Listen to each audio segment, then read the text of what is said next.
आज आपको biological science में इसकी 4th यूनिट में last part innovative teaching practice in biological science, इस पर अपना डिस्कशन करूँगी। Meaning of innovation teaching practice. सबसे पहले ये समझना पड़ेगा कि इनोवेशंस क्या होता है, नवाचार क्या समझते हैं आप नवाचार से।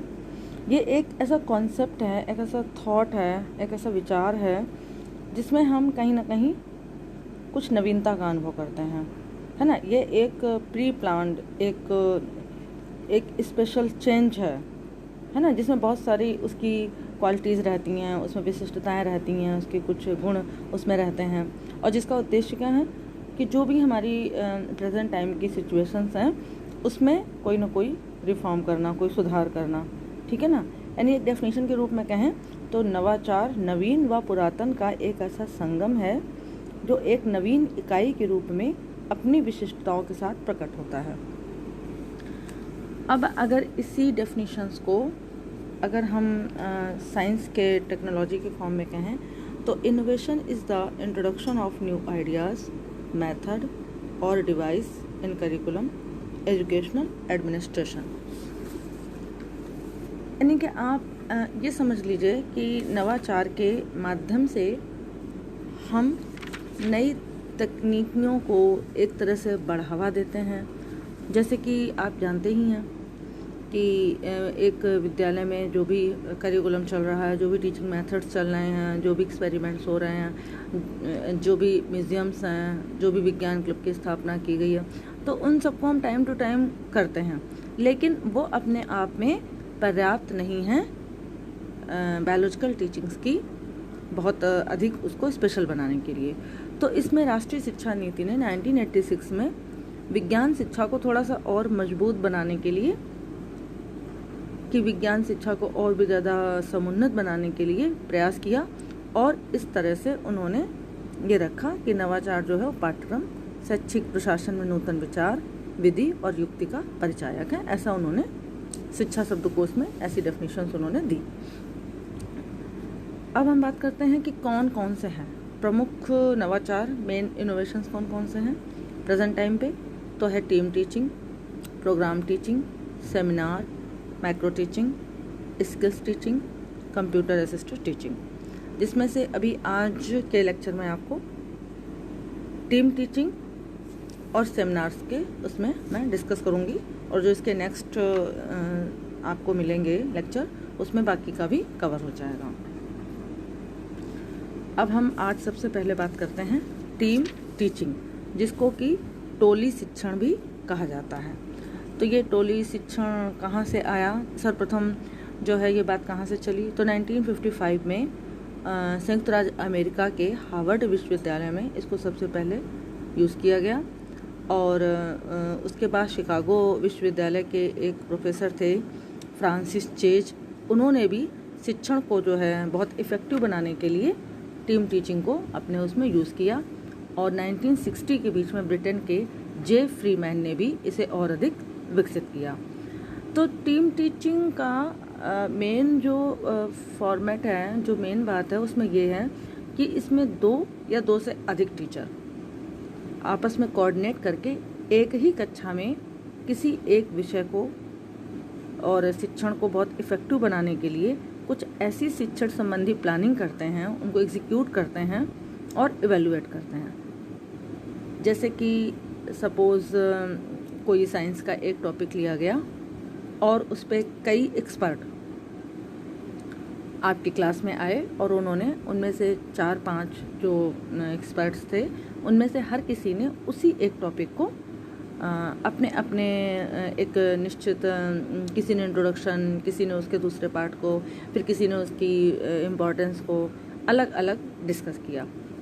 मीन्स टॉपिक एक है और कई एक्सपर्ट उसे अपने अपने तरीके से डिस्कस करते हैं। तो एक तरह से कह सकते हैं कि टोली शिक्षण जो है शिक्षकों और उन्हें नियत, उनके लिए निर्धारित छात्रों से सन्निहित शिक्षण व्यवस्था का एक प्रकार है, जिसमें 2 या 2 से अधिक शिक्षकों को छात्रों के समान वर्ग या संपूर्ण या विशिष्ट भाग के शिक्षण के लिए समन्वित दायित्व दिया जाता है। टोली जो है वो छात्र और शिक्षक अथवा जो भी आवश्यक सहायक सामग्री के सहायकों के रूप में सम्मिलित कर सकते हैं। अब हम समझेंगे कि इस टीम टीचिंग की कौन कौन सी एक तरीके से कैरेक्टरिस्टिक्स हैं। तो पहली बात तो है इसमें collective responsibility, proper opportunity, flexibility, freedom और कोऑपरेटिव टीचिंग। मीन्स जो भी टीचर आपके पास में, जो भी एक्सपर्ट साथ में एक क्लास में आया है, समझा रहा है आपको टॉपिक, तो उसका आपस में सबकी एक जिम्मेदारी है। सभी लोग उस टॉपिक के प्रति रिस्पॉन्सिबल हैं और आपस में अंडरस्टैंडिंग के साथ में उसको समझाने की कोशिश करते हैं। प्रॉपर अपॉर्चुनिटी मतलब सबको टाइम मिलता है, जितने एक्सपर्ट्स बैठे हैं वो अपने उस टॉपिक को समझाने के लिए उनको एक प्रॉपर टाइम मिलेगा। ऐसा नहीं है कि किसी ने बहुत ज़्यादा टाइम ले लिया तो दूसरे एक्सपर्ट के पास में अपने टॉपिक को समझाने के लिए टाइम कम हो जाए। फ्लेक्सिबिलिटी, एक लचीलापन, यानी कि जब टीचर उस टॉपिक को समझा रहा है तो वो आसान तरीके से उन चीज़ों को समझाने की कोशिश करेगा और जो उसका जो समझाने का प्रोसेस होगा उसमें कहीं ना कहीं एक फ्लेक्सिबिलिटी होगी। फ्रीडम, इसमें हर किसी को पूरी स्वतंत्रता है कि वो अपने तरीके से अपने व्यू को प्रस्तुत कर सकता है। कोऑपरेटिव टीचिंग, इसका मतलब है कि वो सारे एक्सपर्ट आपस में एक दूसरे को पढ़ाते समय कोऑपरेट करके चलेंगे। मीन्स जब कोई एक पढ़ा रहा है तो दूसरा उसको डिस्टर्ब नहीं करेगा, उसको पूरा टाइम देगा। अब ऑब्जेक्टिव क्या है इनका? सबसे पहले बात तो है importance of the teachers, spirit of cooperation. इससे जो है एक टीचर्स की इम्पोर्टेंस समझ में आती है। जो भी एक्सपर्ट आया है उसके पास अपना ज्ञान है, अपनी नॉलेज है, उसने उस पर काम किया हुआ है, तो उसके अपने एक्सपीरियंसेस हैं, है ना, तो उस टीचर की इम्पोर्टेंस है। स्पिरिट ऑफ कोऑपरेशन का मतलब कि 4 लोग अगर बैठ के काम कर रहे हैं, उस टीम में 4 लोग एक टॉपिक को डिस्कस कर रहे हैं, तो वो एक दूसरे की बात को समझेंगे, एक दूसरे की बात का समर्थन करेंगे, उसे सपोर्ट करेंगे। तो इस तरह से क्या है, जो ये भावना है कोऑपरेशन की वो बढ़ेगी। क्रिएटिंग इफेक्टिवनेस बाय फ्लेक्सिबिलिटी, अगर हम थोड़ा अपना फ्लेक्सिबल तरीके से अपनी चीज़ों को प्रस्तुत कर रहे हैं, उसको बहुत इफ़ेक्टिव बना रहे हैं, है ना, तो हमारा मेन उद्देश्य क्या है कि हमने अपनी टीचिंग को बहुत ही अच्छा इफ़ेक्टिव बनाया। अरेंजमेंट ऑफ टीचिंग, किसको किस क्रम में पढ़ाना है, कौन उसको प्रस्तुतिकरण करेगा, फिर कौन उसको समअप करेगा, कौन कौन से उसके पार्ट्स बना के किस तरह से वो किसको किस विषय पर लेक्चर देना है अपना, है ना, उस विषय में कौन से टॉपिक पर वो अपना लेक्चर देने जा रहा है। और finally removal of the difficulties. Main चीज़ क्या है कि हम अपनी टीचिंग को इफेक्टिव बनाने के लिए टीम टीचिंग कर रहे हैं और जो भी प्रॉब्लम्स आ रही है उनको हम दूर कर रहे हैं। अब बात आती है स्टेप्स ऑफ टीम टीचिंग, जिसके कि सबसे पहला स्टेप है प्लानिंग ऑफ टीचिंग, यानी कि शिक्षण नियोजन। सेकंड क्या है? अरेंजमेंट ऑफ टीचिंग, शिक्षण व्यवस्था। एवेल्युएशन ऑफ रिजल्ट, परिणाम का मूल्यांकन। सबसे पहले बात करते हैं शिक्षण का नियोजन, प्लानिंग ऑफ टीचिंग की। अब प्लानिंग ऑफ टीचिंग में क्या है कि जैसे मान लो जो भी टीम टीचिंग करने की एक प्लानिंग बनाई गई है, तो सबसे पहले क्या किया जाएगा, उसकी एक फॉर्मेट तैयार किया जाएगा, एक रूपरेखा तैयार की जाएगी। जो भी उस टीम के सहयोगी शिक्षक होंगे, टीचर्स होंगे, उनका इंटरेस्ट, उनके जो स्किल्स हैं, उनके एक्सपीरियंसेस हैं, उनके बहुत सारे एस्पेक्ट को ध्यान में रखते हुए उन टीचर्स को उनका दायित्व दिया जाएगा और वो उस जो लेसन है उसको बहुत ही इफ़ेक्टिव तरीके से अपने ऑडियो विजुअल एड के साथ में आपके सामने एक कैसे यूज़ करना है उसकी एक प्लानिंग कर लेगा और बाद में वो फिर उन चीज़ों को एग्जीक्यूट करेगा। ठीक है, नेक्स्ट क्या है? शिक्षण की व्यवस्था, अरेंजमेंट ऑफ टीचिंग। इसमें क्या किया जाता है कि एक होगा आपका हेड, जो मतलब टीम टीचिंग करेगा, तो उसमें एक हेड टीचर होगा जिसको ये दायित्व दिया जाएगा कि वो कौन सा टॉपिक, कौन सा कार्य किस योजना के तहत किसको देना है, कौन क्या पढ़ाएगा, कौन किसको समझाएगा। तो जो वो एक 3 या 4 लोग बैठ के जिस टॉपिक को डिस्कस कर रहे हैं उसमें कौन उस कंटेंट को समझाने वाला है, कौन ब्लैक बोर्ड में उसको चीज़ों को नोटिस करके दिखाएगा, कौन ऑडियो विजुअल एड यूज़ करके उन चीज़ों को समझाएगा। तो उसकी एक तरीके से एक अरेंजमेंट कर लेते हैं, एक सिस्टमेटिक तरीके से उसको प्रस्तुत करने का एक फॉर्मेट तैयार कर लेते हैं। ओके, फिर नेक्स्ट क्या है? एवेल्युएशन ऑफ रिजल्ट, परिणाम का मूल्यांकन। अब मान लीजिए आपकी टीम टीचिंग हुई, 4 एक्सपर्ट्स आए, उन्होंने अपने अपने उस टॉपिक में सब टॉपिक्स बना करके ना अपनी चीज़ें प्रस्तुत करी। तो अब ये कैसे पता चले कि छात्र ने क्या उपलब्धि प्राप्त की, उसको क्या ज्ञान मिला, उसने शिक्षण लक्ष्यों की कहाँ तक प्राप्ति हुई, क्या अचीवमेंट हासिल हुआ। इसके लिए क्या किया जाएगा, वो कहीं ना कहीं एक कोई रिटन या वर्बल एक एग्ज़ाम देगा, कुछ प्रैक्टिकल वर्क देगा और एवेल्यूशन करेगा, जिससे क्या होगा, छात्रों की जो है वीकनेस पता चलेंगे या उसको फिर रिमेडियल टीचिंग के द्वारा उसको दूर करने की कोशिश की जाएगी। ठीक है बेटा। नेक्स्ट है आपका एडवांटेज ऑफ टीम टीचिंग। अब एडवांटेज क्या क्या है, proper use of the available material resources, use of the available talent, availability of the opportunities for interaction with experts, making available proper chance for professional growth, economical in time and energy, effective training. Means अगर इनको आप देखें तो आपको main content ये समझ में आता है कि इसमें जो भी टीचर आया है, जो भी टीचर्स आए हैं, तो उनका एक तरीके से उनके पास अपनी एक योग्यता है, उनका अपना अनुभव है, उनकी अपनी स्किल्स हैं, जिसमें कहीं ना कहीं उनका लाभ जो है स्टूडेंट्स को मिलता है। ठीक है, और उनके हम टैलेंट को कहीं ना कहीं अपने लिए यूज़ कर पाते हैं।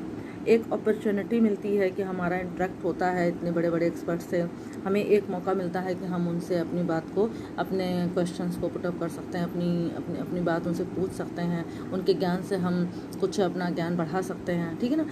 और क्या है टीम टीचिंग में कि जो भी हमारा कंटेंट है उसमें अगर कोई टफ पॉइंट है, कोई चीज़ समझ में नहीं आ रही है, तो हमको एक पूरा एक चांस मिलता है कि हम प्रोफेशनली उसमें अपने लिए तलाशें कि हम किस तरह उस चीज़ को पूछें, और हम टाइम और जो अपनी उसका एनर्जी है उसको भी हम वेस्ट होने से बचा लेते हैं, और एक ही विषय के कई एक्सपर्ट हमको उसको अच्छे से समझाने में सफल हो जाते हैं। तो एक तरीके से देखा जाए वो एक इफ़ेक्टिव ट्रेनिंग होती है, मतलब हमें पूरा न पूरा उसका लाभ मिलता है।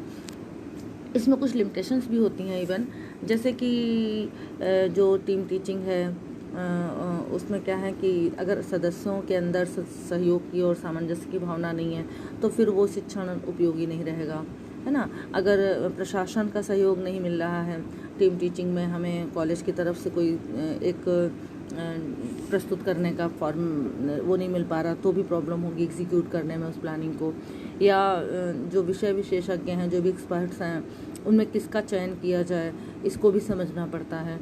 तो कुल मिला के लेकिन फिर भी इसके बहुत सारे पॉजिटिव पॉइंट्स भी आपको पता हो गए। फिर बात करते हैं हम सेमिनार प्रेजेंटेशन की। जैसे कि आपके विद्यालय में ही टाइम टू टाइम पे कई एक सेमिनार्स चलते रहते हैं और आपने सुने भी होंगे इसके पहले। तो सेमिनार का क्या मेन मतलब होता है, सेमिनार का आयोजन क्यों किया जाता है, सेमिनार की ज़रूरत क्यों पड़ती है, या हिंदी में उसे क्या कहते हैं, संगोष्ठी। ये एक तरीके से विज्ञान शिक्षण के लिए, साइंस की टीचिंग के लिए एक नई टेक्नोलॉजी है। इसमें क्या होता है कि मतलब एक मैच्योरिटी, एक तथ्यों का ज्ञान और एक मतलब जो हमारी इंडिविजुअल अचीवमेंट्स हैं उनको हम प्रस्तुत कर सकते हैं। एक किसी बड़े प्रोजेक्ट के मतलब अपने जैसे हमने कोई बड़ा सा प्रोजेक्ट पे काम किया, कोई टॉपिक लिया और उस पर हमारे पास जो भी अपना शोध किया, अपनी स्टडी करी, और कोई हमने एक कंक्लूड करके एक कुछ ज्ञान का एक समरी बना के प्रस्तुत किया। तो एक तरह से ना एक एजुकेशनल टेक्निक है, इंस्ट्रक्शनल टेक्निक है ये, है ना, जिसमें हम कहीं ना कहीं मतलब इसको हम अपने शोध के लिए, अपने एक रुचि के लिए हम कहीं ना कहीं यूज़ करते हैं। तो seminar is an instructional technique common in but not limited to higher education, in which a group of students engaged in research or advanced study meets under the general direction of one or more leaders for discussion of a problems of mutual interest. अब जैसे कि संगोष्ठी कभी कभी बड़े पैमाने पर होती हैं, कभी छोटे पैमाने पर होती हैं, लेकिन प्रत्येक सदस्य उसमें क्या करता है, अपनी व्यक्तिगत उपलब्धियों को प्रस्तुत करने के लिए उसमें भाग लेता है या किसी बड़े प्रोजेक्ट से संबंधित अपने विचार प्रस्तुत करने की कोशिश करता है। अब बात करते हैं कि क्या इसकी प्रक्रिया है संगोष्ठी की, प्रोसेस ऑफ द सेमिनार। तो इसमें क्या है, सबसे पहला formation of a group, next क्या है, डिसाइडिंग द टॉपिक, प्रकरण का निर्धारण, प्रिपेयरिंग द पेपर्स, प्रपत्र तैयार करना, संगोष्ठी का संचालन, कंडक्टिंग द सेमिनार, विवेचन का समाहार, समिंग अप द डिस्कशन, संगोष्ठी की समीक्षा, रिव्यू ऑफ द सेमिनार। सबसे पहले बात करते हैं फॉर्मेशन ऑफ समूह का निर्माण। मीन्स जो भी सेमिनार होने जा रहा है उसमें एक पहले तो एक उसमें समूह निर्धारित किया जाएगा कि कितने इसमें पार्टिसिपेट करने वाले कैंडिडेट्स कितने हैं, और वो जो कैंडिडेट्स हैं उनकी योग्यता का भी एक वो देखा जाएगा कि उनके पास क्या योग्यता है, वो किस तरह से अपनी चीज़ों को प्रस्तुत करने वाले हैं। फिर हम क्या करेंगे, टॉपिक डिसाइड करेंगे, डिसाइडिंग द टॉपिक। उन्हें किस टॉपिक पर अपने पक्ष प्रस्तुत करने हैं, अपना ज्ञान प्रस्तुत करना है, अपने अनुभव शेयर करने हैं।